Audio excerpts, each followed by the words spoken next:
For more analysis on the situation in Libya, we go live with Stephen Lenman, a Chicago-based radio host of a political talk show. Good to have you with us. So there's violence raging elsewhere in the region, for example, in Bahrain and Yemen. Why is Libya getting all the attention?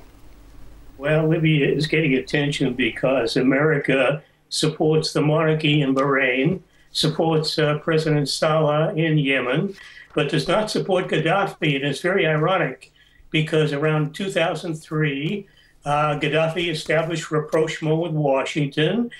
Relations were fine. He had meetings with U.S. officials, including Secretary of State Clinton, who expressed very warm regards for Gaddafi, basically deceiving him because what's going on now was planned many months in advance. A military engagement like America undertakes does not just happen. It isn't planned a week or 2 weeks in advance. This was planned months in advance.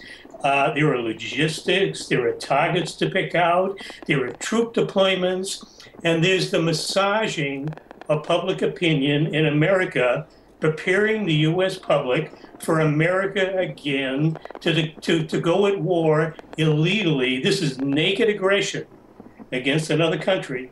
But the American people have to be convinced that it's humanitarian intervention. So the same idea. If I could just jump in, you don't think that this is an organic outgrowth of the other uprisings that are going on in the Middle East region? You think this is something that the United States has planned for months? Absolutely. This has nothing to do with the other uprisings. The other uprisings are very legitimate. Egypt, Yemen, the Bahrainians, Jordanians, Algerians.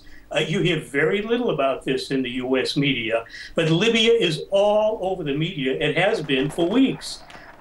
Libya, Gaddafi is targeted for removal, so he's the bad guy. I'm not a pro-Gaddafi supporter, but he's the designated bad guy. There are lots of bad guys in the region, but the ones that are Washington favorites get no criticism in the U.S. media.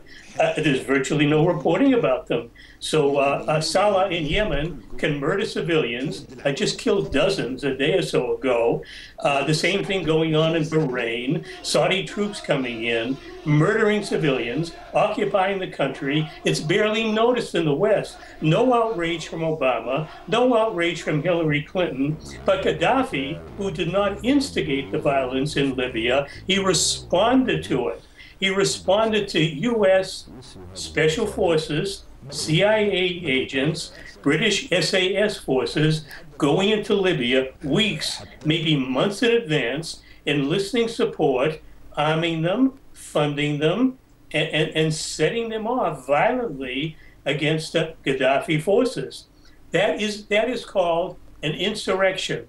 No responsible leader could not respond to an insurrection. If that happened in America, if it happened in Russia, the government in either country or both absolutely would respond forcefully as it should. Gaddafi did that.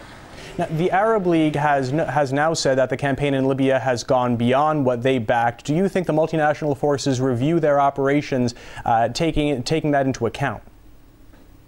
Well, I saw the Arab League statement. In fact, I've got a Reuters report on my desktop that I had just before we went on air. I honestly take that as a hollow statement because the Arab League wholeheartedly endorsed, quote unquote, humanitarian intervention against Libya, knowing full well there is nothing whatsoever planned or intended. There's no humanitarian intervention going on. This is naked aggression. They know it. What do they expect when America goes in? Any sort of intervention, what do they expect? No attack, nothing whatsoever. They knew this was coming. They endorsed it, and now they're complaining about civilian casualties. And any sort of hostile intervention automatically brings with it civilian casualties. There have been at least dozens. I don't think they've discovered all the ones that have happened. 2 hospitals. All right, I think we've lost the link there. We've been hearing from Stephen Lenman, a Chicago-based radio host of a political talk show. Thank you.